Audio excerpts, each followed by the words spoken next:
자, 충동 조절 장애. 충동으로 인해 긴장감이 증가하고 이를 해소하기 위해 해가 되는 행동을 하는 것이 특징인 정신질환, 도벽, 도박 중독, 충동 조절 장애. 제가 왜 이 충동 조절 장애라는 이야기를 했냐면 파생이라든지 주식이라는 부분들이 투자라는 개념으로 하는데요. 근데 거의 90% 정도가 손실을 보죠. 그렇기 때문에 10년이 지나버리면 수익 내는 사람이 없다라는 것으로 이제 점철이 돼요. 그래서 주식 투자로 성공했다라는 분들을 찾아뵙기 굉장히 쉽지가 않죠. 드물게 우리나라 경기 확장 국면이라든지 이러한 부분들을 보면서 투자를 하셔가지고 이 부분들을 보고 배당에 대한 투자를 계속 하시다가 그 배당주가 몇 배씩 오르는 바람에 엄청난 자산을 늘리시는 분들이 계세요. 그러니까 어떻게 보면 펀더멘탈의 투자 아주 드물어요. 아주 드물고 제가 2009년도부터 주식 투자를 전업으로 했는데요. 2010년, 2011년 초까지는 엄청난 수익을 내신 분들을 많이 봤어요. 그때 당시에는 경기 확장 국면, 리먼 사태가 2008년 9월 16일 날 터졌죠. 우리가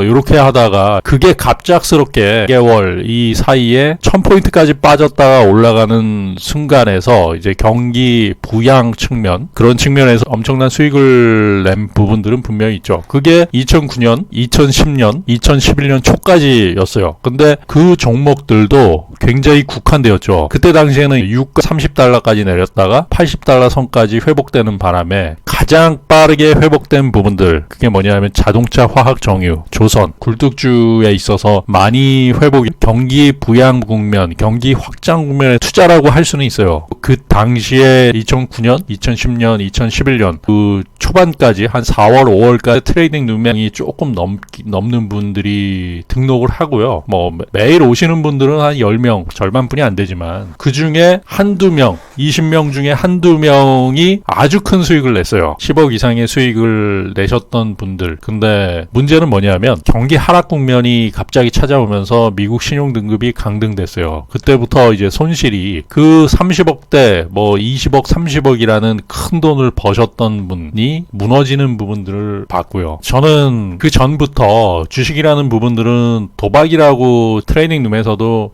리스크 관리가 가장 중요하다. 볼린저 밴드를 일봉상으로도 보고 주봉상으로도 보는데 종목당 과열권이다라고 했을 때 그때 당시에 뭐 차화정에서 SK에너지, LG화학, 대우조선해양, 현대중공업 이러한 종목들이 엄청난 과열이었어요. 볼린저 밴드를 넓혀가지고 99%의 신뢰도를 만들고 그 다음에 RSI를 또 넓혀서 경기 과열이냐 말도 안 되는 주가로 그냥 미친 듯이 오른 거예요. 볼린저 밴드 최상단으로 가버리는 부분들을 뚫는다라고 하면 조정은 상당 부분 나온다라는 부분들을 예측을 했었죠. 기관과 외국인이 끝까지 올리면서 이제 개인들한테 그거를 넘겨주는 부분들이 있었고요. 그때는 상상을 초월하는 과열권이었어요. 이까지 올리는 이유는 뭐냐면 이게 바로 충동 조절 장애. 사람들이 펀더멘탈에 기인한 투자를 할 수 없게끔 이성을 마비시키고 이걸 사야지 돈을 버는 보여주기 위해서 그렇게 해가지고 ELS라는 상품이 엄청나게 많이 팔렸어요. 그래서 현대중공업과 SK에너지, 대우조선해양의 ELS가 진짜 가장 많이 팔렸어요. 2011년 8월에 미국 신용등급 강등이 나오고 가장 많이 빠진 부분들이 그 경기 과열권의 종목들이 가장 많이 빠졌죠. 그래서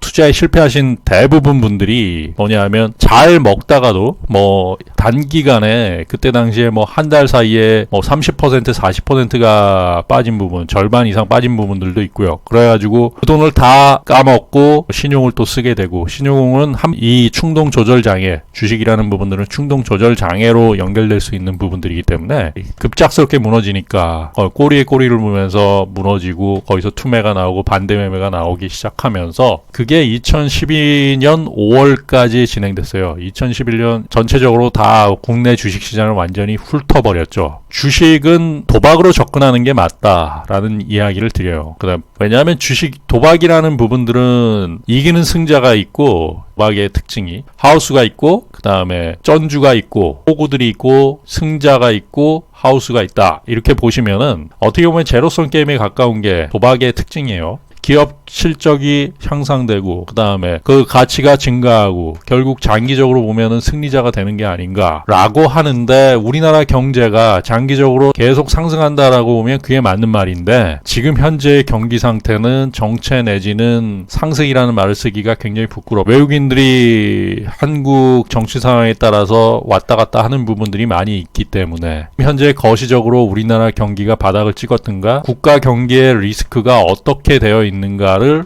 확인하는 과정이 필요하죠. 그렇기 때문에 돈이 많은 부자들 주식 투자를 굉장히 보수적으로 하세요. 주식 투자는 굉장히 위험하다. 자기가 주식으로 돈 버는 부분들을 굉장히 위험하다라는 것을 명쾌하게 이해를 하고 계세요. 그리고 주식은 도박이다. 정부에서 주가 부양책을 한다든가 뭐 이러한 부분들이 있었을 때는 그분들도 주식 투자를 하세요. 근데 이분들의 가장 큰 목표는 뭐냐면 원금을 잃지 않는 것. 거기서 그 다음에 불리는 부분들. 불리면은 좋은데 적어도 원금을 잃지 않은 부분들이다 라는 이야기를 하고요. 그런 의미에서 이제 충동 조절 장애라는 말씀을 드렸고요. 보면은 가위바위보 달인이라는 이걸 제가 좀 봤어요. 생활의 달인 해가지고 이게 6년 전에 나왔던 내용인데 2013년 7월 30일 날 보시면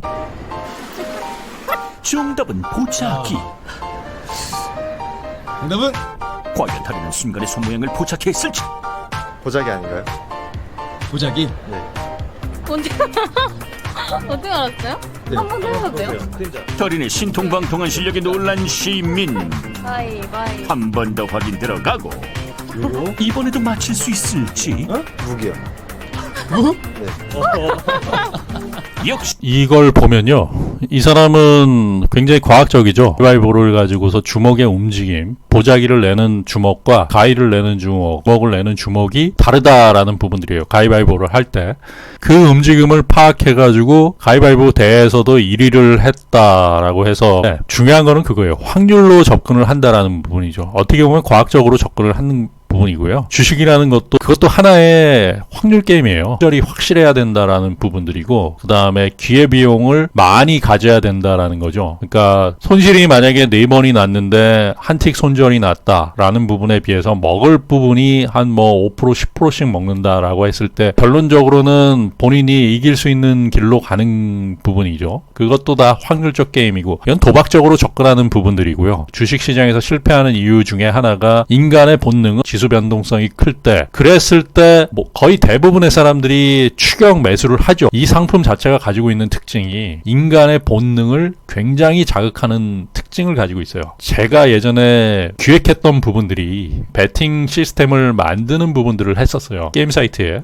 배팅 시스템을 만드는 부분들을 했었기 때문에, 이 수수료를 얼마를 할 것인가, 그 다음에 리뉴얼이라 그래가지고 리뉴얼 가상머니, 오늘 인플레이션을 조정을 하는 부분들이에요. 만약 10년 전과 지금의 머니가 똑같다라고 하면 사람들이 이 게임에 흥미를 못 느끼죠. 왜냐하면 기존에 가지고 있는 사람들은 계속 돈을 더 불리는 부분들이 있고, 10년 전에 내가 아바타를 10,000원을 주고 샀는데 지금도 10,000원을 주고 산다라고 하면은 이 부분에 매력이 없어요. 대신에 리뉴얼을 통해 가지고 20% 30%에 오른 리뉴얼, 그러니까 화폐 가치의 하락, 이러한 부분들을 통해서 인플레이션을 반영을 한다라고 하면 10년 전에 만약에 게임 포카머니를 만약에 3조를 가지고 있다, 지금 30조도 가지고 있는 사람들이 많다. 그런 식으로 해가지고 요 등급들을 쭉쭉 올려요. 그게 리뉴얼이라고 보시면 돼요. 화폐 가치 하락을 만들고 인플레이션을 반영을 한다. 그걸 매년 하고 있습니다. 그러한 부분들을 왜 하는가? 기존에 있는 사람들과 새로 진입하는 사람들의 기회를 주면서 요 많은 사람들이 유입되고 다시 들어가고, 이 사람들이 떨어졌다가 다시 올라가고, 그러니까 막 유동성이 그 안에서 막 돌고 돌아야 배팅 시스템 해가지고 이제 이러한 부분들 도박이다라고 접근을 해야 되고, 그러한 부분들이 파생해서 또 이번에 위클리 옵션이라는 부분들이 생겨요. 일주마다 만기가 도래돼요. 이건 뭐냐 하면, 위클리 옵션 같은 경우는 미국에서 도입된 부분들이고요. 그러니까 도박을 주기를 좀 더 짧게 하겠다, 만기를 짧게 하겠다. 일주마다 만기예요. 일주마다 만기고 그 부분에 계속 돌리는 거예요. 그러면 도박하는 사람들이 계속 들어오겠죠. 어떨 땐 이제 대박이 한번, 잭팟이 한 번씩 터지고 이러다 보면은 이거 괜찮네 해가지고 사람들이 유입될 수 있는 부분들, 이제 요 위클리 옵션이 생기면은 일정 부분 대박이 뭐 나온다, 이러한 부분들이 분명히 있을 거예요. 그러면은 그 이후에 막 소문이 나고 그렇게 해가지고 사람들이 유입이 되고 그 다음부터 이제 호구들이 많이 유입되면은 결국에는 시스템이 돈 다 가져가는 부분들, 그 다음에 하우스는 수수료를 많이 챙길 수 있는 부분들, 그러한 부분들이 있을 수 있다. 그런데 그러한 부분에 결정적으로 보면은 이거는 본능에 의한 매매를 할 수밖에 없는 부분들이에요. 그래서 이 파생이라는 게임들, 그 다음에 도박, 강원랜드 이러한 부분들은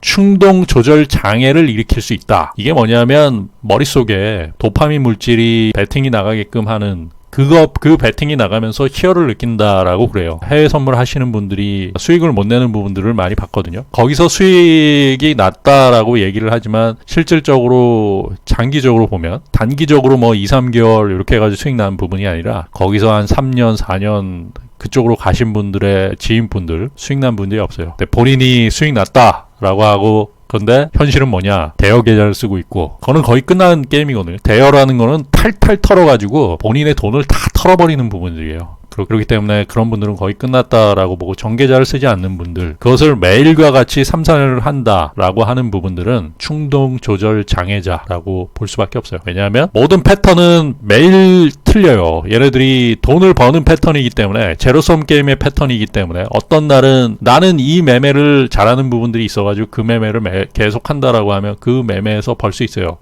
그런데 그 패턴이 완전히 180도 바뀌었다라고 하면은 거기서는 제로섬 게임이 다른 패턴으로 들어가가지고 나를 타겟으로 만약에 한다라고 하는 부분들이거든요. 도박에 이제 중독되어 있는 분들, 그러한 분들과 보다도 훨씬 더 안 좋은 상태다라고 이제 진단이 많이 나와요. 그게 바로 해외 선물이라는 부분들. 그러니까 여러분들이 아셔야 될 부분들은 주식에서도 초단타 스캘퍼가 온 게 아니에요. 그 사람들 역시도 굉장한 충동 조절 장애자다라고 보시면 돼요. 그러니까 정상적인 사람은 아니에요. 주식이라는 것은 패턴이 있기 때문에 호구들이 계속 유입되는 부분들이 있어요. 그렇기 때문에 그런 사람들의 돈을 먹고 산다라고 보시면 되고요. 경기가 저점을 찍은 다음에 확장되고 있는 상황이냐, 아니면 경기 침체 국면이냐, 경기가 정체된 상황이냐, 이러한 부분들을 우선적으로 거시적으로 봐야 된다라고 보고요. 이후에 종목들을 보는 거죠. 부자들은 그 부분을 많이 정보를 얻고 거시적인 부분들을 봐요. 그래서 문재인 정부 하에서는 주식 투자를 큰 손들이 많이 안 하죠. 문재인 정부에서는 하기가 힘들다라는 이야기를 해요. 왜냐하면 정부의 정책, 그 다음에 글로벌 경제가 어떠냐, 미중 무역 전쟁으로 인해 가지고 글로벌 경기가 뭐 왔다 갔다 하는 부분들이죠. 우리은행, KBS 취재 과정에서의 문제점. 그러니까 한국은 금융 후진국이에요. 적금을 들고 좀 자산이 조금 있는 분들 대상으로 해가지고 정기 예금을 이 부분으로 돌리는 부분이었었거든요. 이 DLF도 장애 옵션과 결합 상품이다. 자산의 전액을 탕진할 수 있는 부분들이 있다라는 것을 분명히 얘기를 해줘야 되는데, 은행권에서 이러한 상품을 팔면서 개인을 상대로 해서 팔았다라고 해서 손실이 확정되는 부분들이 이번에 발생을 했죠. CNBC를 보시면은 중국 무역협상가 미국 농장을 방문을 취소했다, 출장을 단축했다라고 해서 무역협상가들, 그러니까 미중 무역 전쟁에서 좀 안 좋은 소식이 조금 들리고 있어요. 미중 무역 전쟁을 해결이 안 될 거라고 봐요. 그러니까 미국이 일정 부분 승기를 잡았는데 얘네들이 이거를 타협을 해주면 좋을 게 별로 없거든요. 이게 협상 타결이 별로 좋지 않아요. 왜냐하면 트럼프 지지율과 미국 지금 현재 무역 적자 축소되는 부분들이 미중 무역 전쟁으로 인해서 그렇게 되고, 중국의 경제에 신경을 쓰다 보니까 얘네들이 1대1로라든지 전 세계로 뻗어나가지 못하는 부분들이 있거든요. 이거는 군사적으로 굉장히 막는 부분들이 있어요. 그렇기 때문에 미국 같은 경우는 굉장히 이점이 있어요. 미중 무역 전쟁을 끌고 간다는 그 자체가. 그리고 이 안에 스티브 무누신 재무부 장관이라든지 강요들이 미국 80년대 경제를 이끈 강요들이에요. 중국의 부동산 쪽에서 잡음이 나오면서 중국의 회사채 문제가 올 초에 나왔었죠. 문제가 상당 부분 나오면서 거의 지금 그렇게 사실은 그렇게 상태라고 보셔야 돼요. 그래서 중국이 결국에는 더 여기서 조금 더 무너진다라고 하면 IMF행으로 가는 부분들이 분명히 나올 수 있기 때문에 미국은 계속 치면서 그것을 볼 것이다 라고 보고요. 자, 골드만삭스는 10월에 시장이 황폐해질 것이라고 말했습니다 라고 해서 이 뉴스가, 요거는 번역된 부분들이고요. 연합인포맥스, 여기서 이제 골드만삭스 10월 증시 변동성이 극심할 것이다 라고 해서 전망했습니다. 이 골드만삭스의 존 마셜 전략가는 1928년 이후 통상 10월 증시 변동성은 평소보다 25%가 높았다. 모든 지수에서 큰 가격 출렁임이 나타났고 특히 기술주와 헬스케어주가 가장 변동성이 높은 섹터였다고 전했다. 이제 겨울이 접어들려고 하는 부분들, 그때가 이제 10월 달부터 10월, 11월, 12월 뭐 이럴 때부터는 일정 부분 집행되는 부분들이 끝나기 때문에 그게 국내뿐만 아니라 뭐 중국이라든지 이러한 부분들도 있고, 그 때문에 원래는 그 시기에 변동성이 굉장히 많아요. 골드만삭스가 이렇게 얘기를 하면 거의 맞을 가능성은 별로 없어요. 필라델피아 반도체 지수 같은 경우가 1.83%가 하락을 했죠. 그 코리아 펀드 보아 마이너스 0.04%. 그 다음에 MSCI 한국 0.48 또 올랐네요. 빅스 지수가 갑자기 조금 올랐어요. 9% 정도가 올랐다라고 보시면 되고, 그렇기 때문에 일정 부분 이제 환율과의 연동을 조금 봐야 돼요. 대체적으로 수익 실현 물량들이 조금씩 출회되고 있다라고 보시면 돼요. 금일 이야기한 부분들은 충동 조절 장애라는 부분들, 주식을 도박으로 접근하는 부분들에 대한 이야기를 드렸어요. 그렇기 때문에 저는 철저하게 이게 확률적 접근이 좀 필요하다라는 부분들을 이야기를 드려요. 모든 분들이 뭐 전략이 있고 뭐 차트를 보고 그러한 부분들, 단기적인 부분들, 그렇지만은 아는 만큼 보이는 부분들이 분명히 있어요. 주식 같은 경우는. 그리고 주식이 조금 더 파생보다 훨씬 쉬운 게 뭐냐면 기계가 들어오는 부분들이 훨씬 적다라는 부분들이죠. 파생 상품 같은 경우는 미국의 헤지펀드들, 유능한 헤지펀드에는 정신분석학 의사가 시스템에 작용하게 되어 있어요. 시스템을 만드는데 일조를 합니다. 왜냐하면 이 충동 조절 장애, 인간의 본능을 따라가게끔 만드는 작업을 하기 때문에. 위클리 옵션이라 그래가지고 만기를 일주일 단위로 만들어버려요. 그러면 이게 더 도박적이기 때문에 이거는 카지노하고 똑같은 거예요. 카지노의 빠른 회전율, 일주일 사이에 그냥 모든 매매가 다 끝난다. 결국에는 그 시스템은 개인들이 돈을 다 잃게 하는 시스템이에요. 이 부분은, 이 상품 자체가 나온 부분들은 위클리 옵션이라는 부분 자체가 개인 돈을 다 싹쓸이 하겠다라는 시스템들이고요. 근데 거기서 이제 잭팟이 가끔가다 터지겠죠. 확률적 게임에서 지금까지 살아남고 큰 자산을 가지게 된 분들은 어떻게 보면 주식이라든지 파생 모두 도박적 접근으로 하신 분들이에요. 주식을 뭐 가치 투자를 하신 분들 물론 있습니다. 가치 투자로 해가지고 10년, 5년, 10년 이렇게 투자를 해서 하시는 분들도 있고요. 배당주 위주의 투자, 그거는 진짜 투자죠. 그러한 분들. 근데 문제는 뭐냐면 일정 부분 자산이 있어야지 그게 가능하다는 부분들이고, 이게 많은 부분, 앞으로 이제 3억 이상이 대주주가 될 수 있기 때문에 그러한 투자도 쉽지 않다. 국내에서는 양도소득세 뭐 20% 정도의 양도소득세가 가산될 수 있는 부분들이기 때문에 20년 내년부터 그렇게 이제 적용이 될 수 있기 때문에 도박으로 접근하는 부분들이 맞다라고 보고요. 결국에는 충동 조절 장애를 만드는 부분들이 굉장히 많을 거예요. 개인들이 믿기, 결국에는 이 부분을 완벽하게 이해하고 그리고 확률적 접근을 하는 전략적 투자자만이 살아남을 수 있다라고 저는 봅니다. 결국 4%, 100명 중에 4명만 살아남는 것은 꾸준히 지속된다. 성투자하십시오.